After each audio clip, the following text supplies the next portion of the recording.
Pode deixar no seco, né? Pode deixar no seco, né? Bom dia, querido povo de Deus. Este é o programa Em Defesa da Fé. Hoje nós vamos falar sobre um tema muito importante, que é o tema de como vencer a pornografia, sobre o problema em si, e dar pequenas dicas de como fazer esse trabalho de luta, de combate à questão da pornografia. Lá em Mateus 5, versículo 8, o Senhor vai falar no sermão da bem-aventurança: bem-aventurados puros de coração, porque verão a Deus. Então é desejo do Senhor que um dia nós o contemplemos face a face. Ou seja, a visão completa, a visão plena de Deus, a nossa felicidade plena e eterna, também depende de um coração puro, um coração que se entrega inteiramente a Deus. Um coração dividido, um coração confuso, ele vai se distanciando desse olhar que não vai querendo contemplar a Deus. Quanto mais nós contemplamos algo, mais nós nos assemelhamos a esse algo. Se nós contemplamos as coisas belas, essa beleza vai se impregnando em nós. Se nós contemplamos as coisas, as fealdades desse mundo, né, como fala São João da Cruz, sem dúvida, essa fealdade vai se impregnando, essa feiura, se impregnando também na nossa alma. E é interessante que o mundo e os marqueteiros desse mundo, eles sabem muito bem como funcionam as paixões, os movimentos do nosso ser, né? Então eles usam isso a favor de coisas desordenadas, para desordenar a nossa vida. Por exemplo, é muito próprio nosso a questão da ira. A ira pode ser canalizada para algo bom ou para algo ruim. É muito próprio nosso a nutrição, porque sem a nutrição a gente não vai sobreviver. Ninguém vai sobreviver sem comer. É muito próprio do ser humano a questão também da sexualidade, porque para que continue, para que se perpetue a humanidade, é preciso também que haja o ato conjugal, aí no santo matrimônio, né? Então, que haja essa ordem familiar, essa ordem social. Então, o demônio, ele vai atacando e usando essas três ferramentas, que em si não são ruins, nós chamamos de amorais, não são imorais nem morais.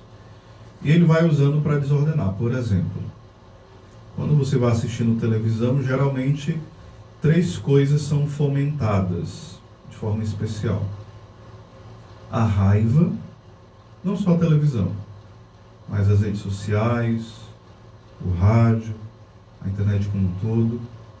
Geralmente, quando você está acompanhando as redes sociais, a televisão e o rádio, uma das coisas que é mais incitado em nós é a raiva.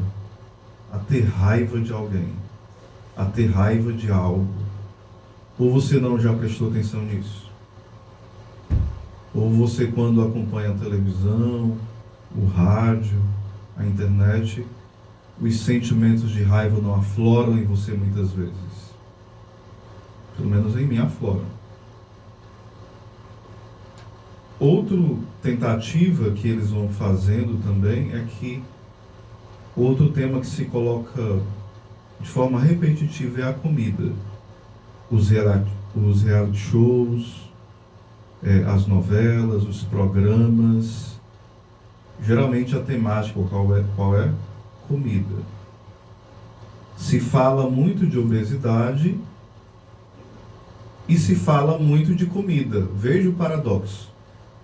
Se fala do problema de pessoas que estão acima do peso e ao mesmo tempo se fala muito de comida para incentivar as pessoas a comerem mais, e comidas não saudáveis. Se investe milhões, rios de dinheiro para que as pessoas comam comidas não saudáveis. Então, para incentivar a gula, para que a pessoa seja escrava do seu estômago. E muito mais ainda, se investe milhões e bilhões para que a pessoa seja escrava do seu instinto e do seu desejo, do seu apetite sexual.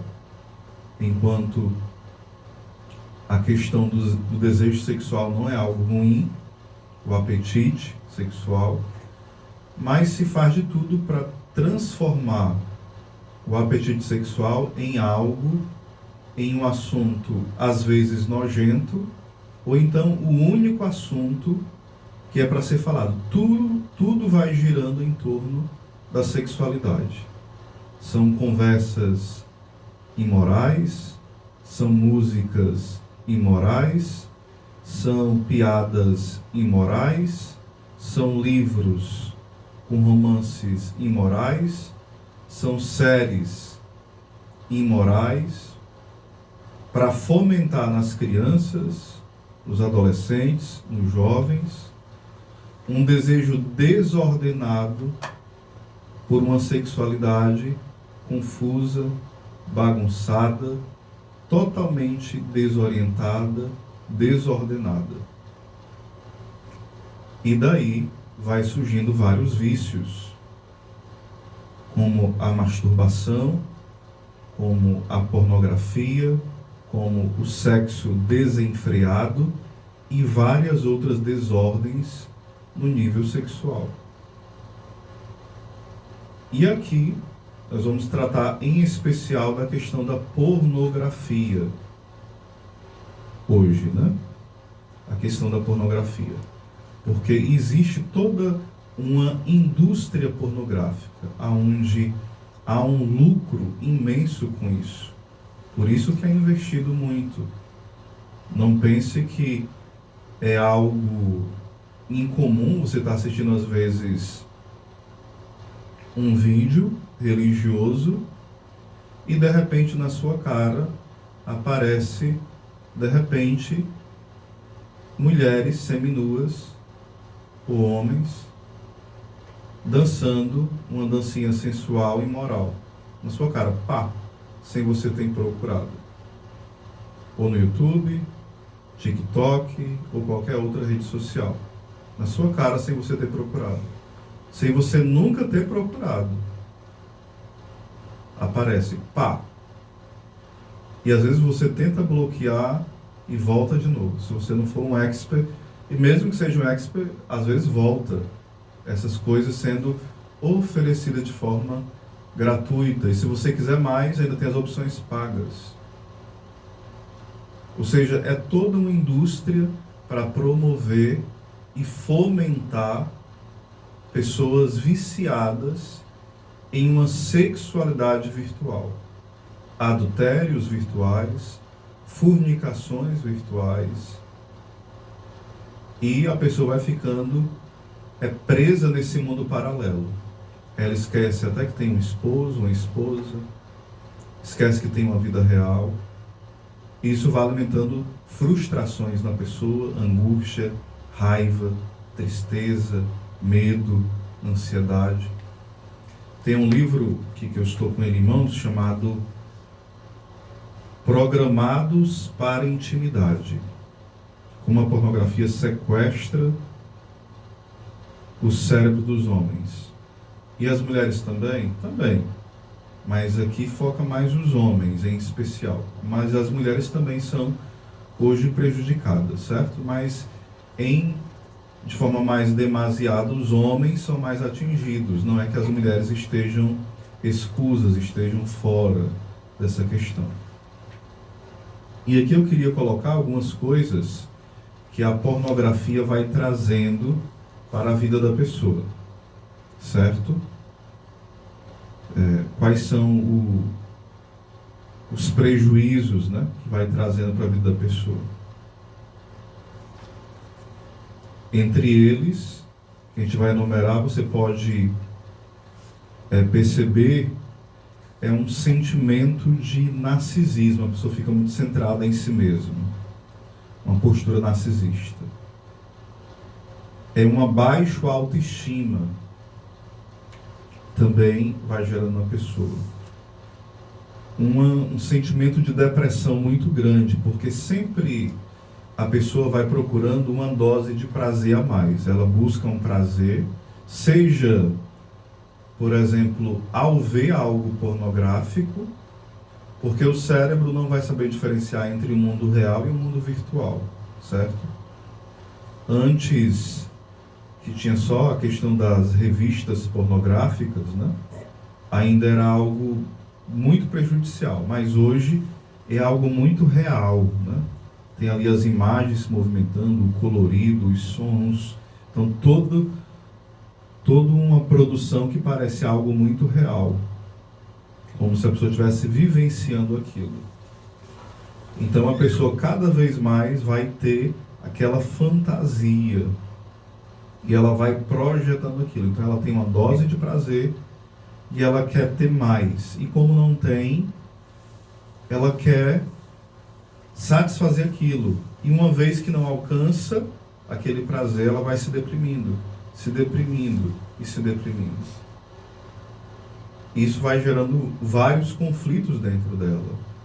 Porque ao mesmo tempo que ela se deprime, ela vai se culpando e de forma perceptível ou imperceptível culpando os outros. Às vezes vai ficando até estressada com quem está em casa. Porque ela também vai criando fantasias com a esposa, fantasias com a namorada, ou com o namorado, mais especial com a namorada, vai criando essas fantasias, né? E vai querendo que o outro supra essas fantasias. E claro que não vai suprir. Então vai gerar uma ansiedade excessiva, vai gerar depressão. A pessoa fica muito distraída, aquela pessoa lesada, sempre no mundo da lua, né? Porque sempre está pensando coisas muito obscenas. Sempre pensando em como ela vai se isolar de alguém. Então fica geralmente uma pessoa muito isolada, muito no seu mundinho privado. Às vezes no seu mundinho, porque fica muito isolada em casa, e às vezes no seu mundinho quando está com as pessoas. Ela não consegue ter uma relação muito saudável, vai gerando uma questão de desconfiança dos outros. Como ela começa objetificar os outros, usar o outro como objeto, ela sempre acha que os outros olham para ele ou para ela como um objeto. Porque é assim que ela olha os outros, não como pessoa, mas como simplesmente um objeto do prazer que ela tem ao olhar pornografia ou ao se masturbar. Às vezes vem junto o kit, né? Essa demanda, a fraqueza, a queda na pornografia e junto também a questão da masturbação. A questão também dos problemas cognitivos. Alguns falam assim, mas falam que a pornografia deixa a pessoa mais bobo, menos inteligente, mas eu conheço pessoas que são viciadas em pornografia e é um gênio, às vezes na música, é um gênio fazendo outras coisas. Não, mas a questão é uma questão técnica, a pessoa pode ter, porque isso é uma questão mais animal, né? A pessoa pode aprender, né? É uma coisa técnica. A pessoa aprendeu a dirigir, ela se acostumou, então isso vai ter um prejuízo para quem é viciado, óbvio que vai ter. Mas não vai ser tanto, ela pode continuar sendo um gênio ali em coisas técnicas que ela faz. Um bom eletricista, embora a vez ou outra se distraia mais, não vai ter a mesma atenção que alguém que tem uma pureza.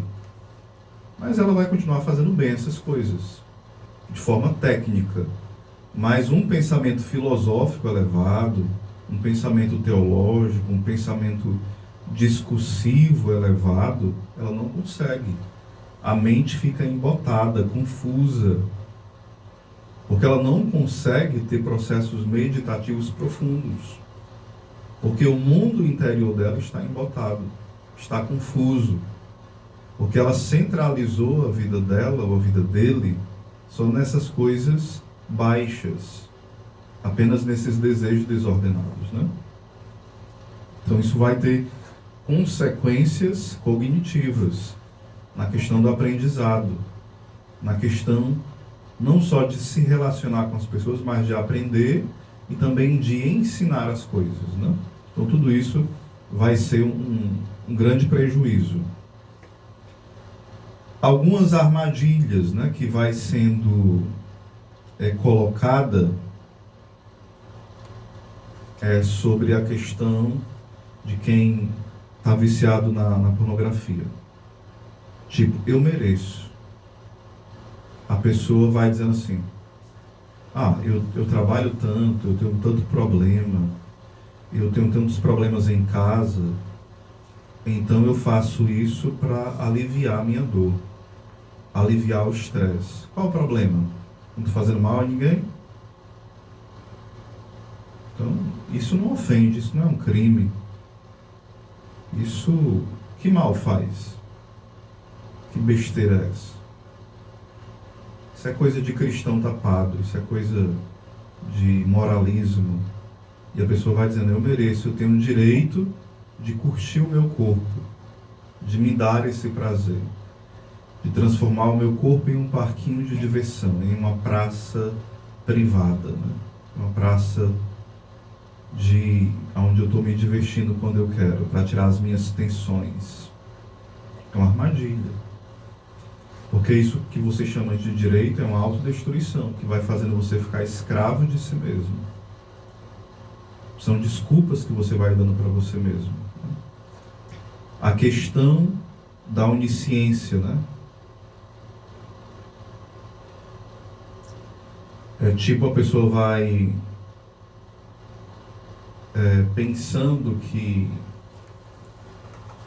não, eu sei o que a pessoa está pensando, eu sei o que o outro pensa, né?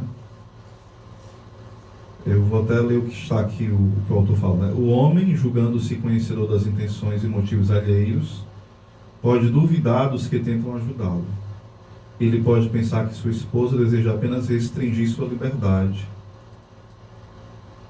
que o seu padre seja um beato moralista, ou que o seu terapeuta apenas deseja seu dinheiro. Ao assumir que compreende os reais propósitos de seus potenciais ajudantes, ele se absolve de seu comportamento inadequado. Ou seja, quando ele vê pessoas que se aproximam para ajudar, ele fala, não, também não é tão grave assim, parem de exagero, eu sei que não é tanto assim, vocês têm outros interesses por trás, não é me ajudar. Então deixe eu com o meu vício, aliás, isso nem vício é, quando eu quiser eu me liberto. Então a pessoa vai colocando desculpas e ela vai protelando, vai deixando para depois esse processo de libertação. E vai ficando escrava.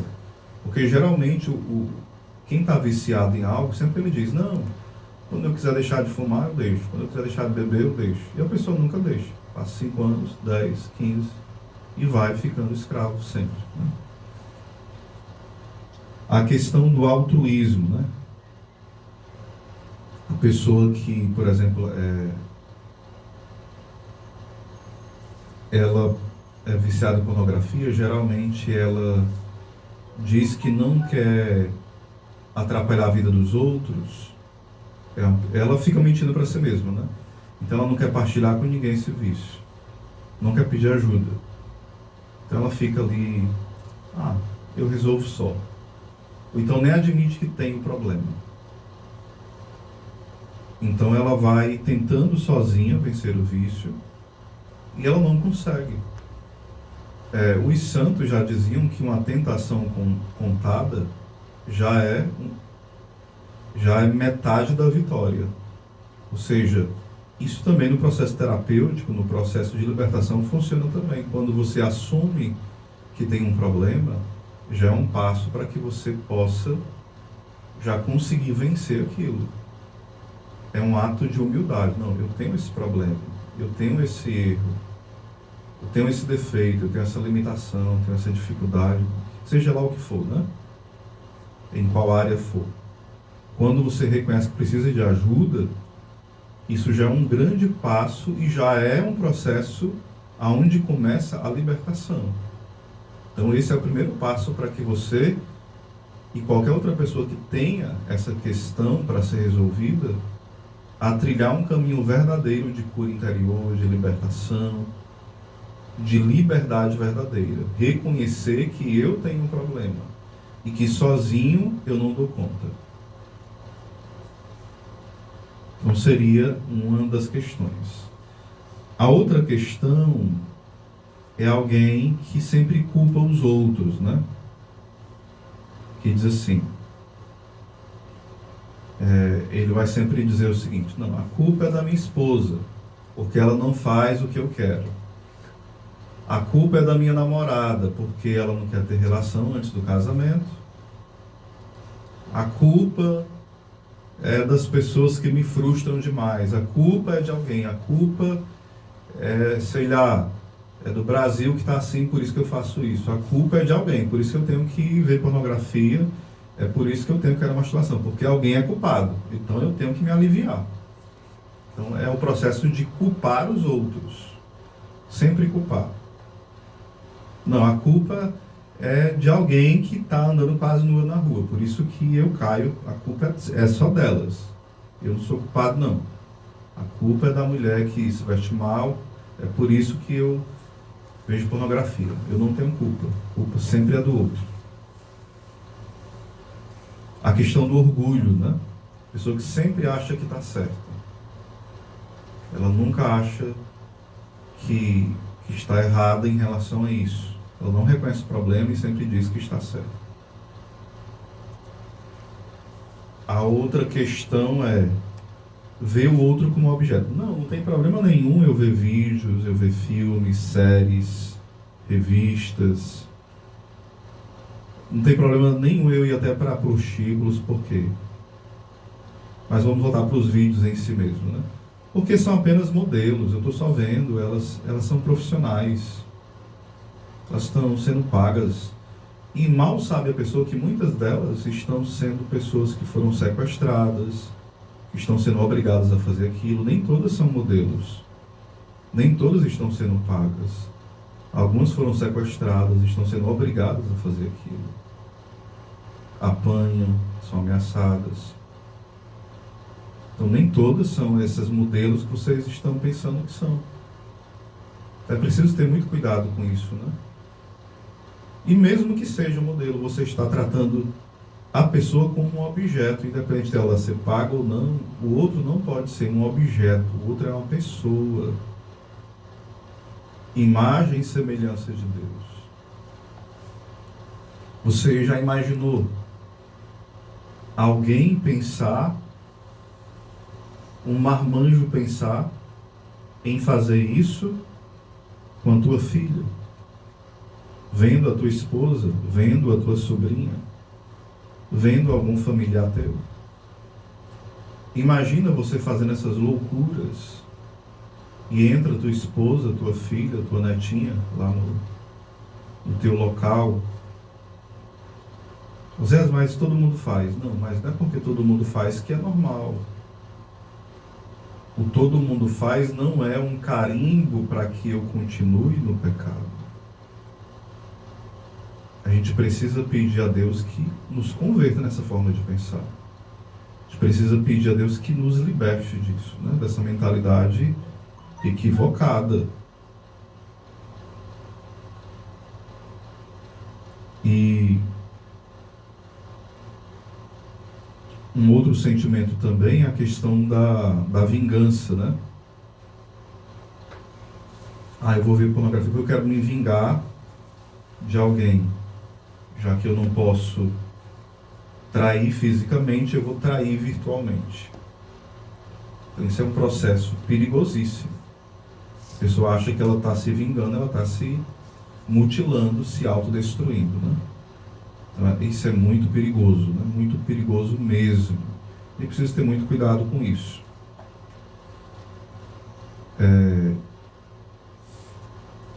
Aí geralmente nós vamos colocando desculpa, a gente vai minimizando que não é tão grande assim o problema, normalizando o problema e vai fazendo isso. Existe todo um investimento para que isso aconteça, né? Então esse livro, ele vai aprofundar aqui, daria aqui um curso inteiro de, 30, 40 horas só sobre essa questão, né? O livro Programados para a Intimidade. Aqui é apenas um trecho que eu li, uma página, aliás, 2. O livro são 220 páginas. Imagina aí, falei 2 páginas, quase meia hora. Eu comentei elas, né? E aqui vai mostrar como funciona o cérebro do homem em relação a isso, né? Bem direitinho, de forma mais aprofundada. A química da paixão, a testosterona, quase que não sei a palavra, enganchou.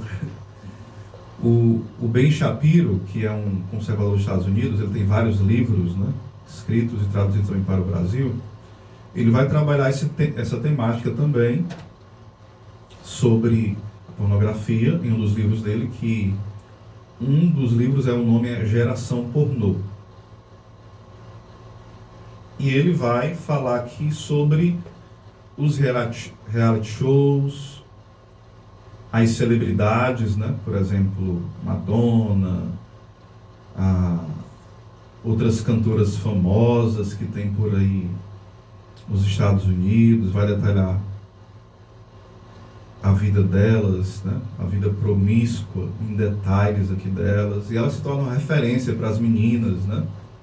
Os canais abertos e fechados dos Estados Unidos, e onde a grande referência são essas mulheres que lançam moda, e as meninas estão seguindo quem?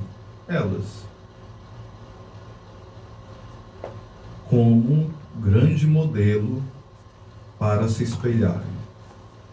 E ele vai mostrando aqui que essas mulheres, tanto as mais novas, como as que já estão há mais tempo aí no auge do sucesso, como a Madonna e várias outras, vão, às vezes, sendo a grande referência, né? E às vezes muitas delas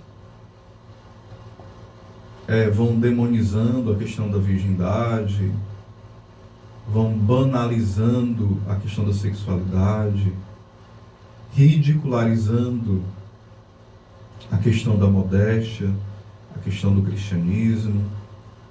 Aí ele vai mostrando também como essa promiscuidade é promovida também dentro das escolas, dentro das faculdades, como as crianças, como os pais assistem esses reality shows junto com as crianças.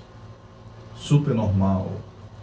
Aqui no Brasil, por exemplo, tem alguns filmes que passam à tarde, né? E as pessoas assistem tranquilamente alguns filmes aí, algumas séries, e acham super legal, onde tem um pai aí que tem vários empregos, né? E depois tem uma revista pornográfica, e acho que vocês entendem quem é esse pai que tem vários empregos, todo mundo odeia não sei quem, né? Pelo que eu tô falando, dá pra vocês saberem qual filme é, né, Paulo? Onde tem uma galera aí, tem uma família grande, aí o pai tem vários empregos, todo mundo acha legal, todo mundo brinca lá, família super legal. Mas lá tem várias coisas bem malucas e antivalores contra a família, e ninguém nem percebe às vezes. E a família está assistindo junto, né? Tem várias novelas que foi um sucesso, por exemplo, aqui no Brasil, a Malhação, né? Começou acho que em 95 ou foi em 97, não lembro. Passou mais de 15 ou foi 20 anos, fazendo sucesso imenso, não sei se existe ainda. Não me atualizei mais. E eu lembro que muitos anos atrás teve uma cena que era o seguinte: se escandalizaram porque a pessoa deu um rela enorme porque a pessoa ia dirigir sendo de menor. Foi assim um esculacho enorme, porque era de menor. Claro, não pode dirigir porque é de menor. Não estou dizendo que pode não, viu? Tem que respeitar. Só que aí a pessoa de maior pegou a direção e foi dirigir. Eles iam para onde? Para o motel. Isso aqui é frescar com a cara do nego, viu? Em plena tarde. Ou seja, esculachou o cara porque ia dirigir, porque era de menor. Aí pega a direção do carro, porque é de maior, e vai levar a pessoa que é de menor para onde? Para o motel. Na mesma hora.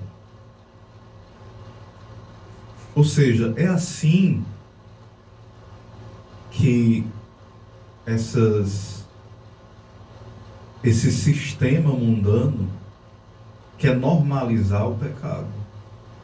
Coloca valores baixos, olha como são éticos. Como são éticos. A pessoa vai lá, respeita o sinal vermelho, aí tem que respeitar mesmo, viu? Respeite, até para não, por vários motivos, por ser um bom cidadão e para não quebrar o pescoço e não quebrar a cara, né? E para respeitar a vida dos outros. Mas ao mesmo tempo, passou o sinal vermelho, acelera e vai lá adulterar, fornicar, se prostituir. Que doidice é essa? Cuidado com essa confusão louca. Cuidado com a normalização do pecado. Tem um livro também do Michael Jones, né? Que ele vai falar sobre a degeneração da modernidade, onde ele vai mostrar que existem várias teses de mestrado, de doutorado, de várias teses acadêmicas que são programadas, onde as pessoas recebem incentivos e vários artigos científicos, né, são aclamados de forma em revistas acadêmicas que promovem a promiscuidade, às vezes com dados mentirosos, com informações duvidosas, mas promovendo o quê? Uma sexualidade pervertida. E ele vai provando por A mais B, de forma detalhada, coisas bem assustadoras de como pessoas que estão aí promovendo nas suas teses, nos seus mestrados, as coisas mais absurdas possíveis são que aclamados, aplaudidos. Uma amiga minha, aliás, amiga não, conhecida, palavra amiga muito pesado, né? Ela foi fazer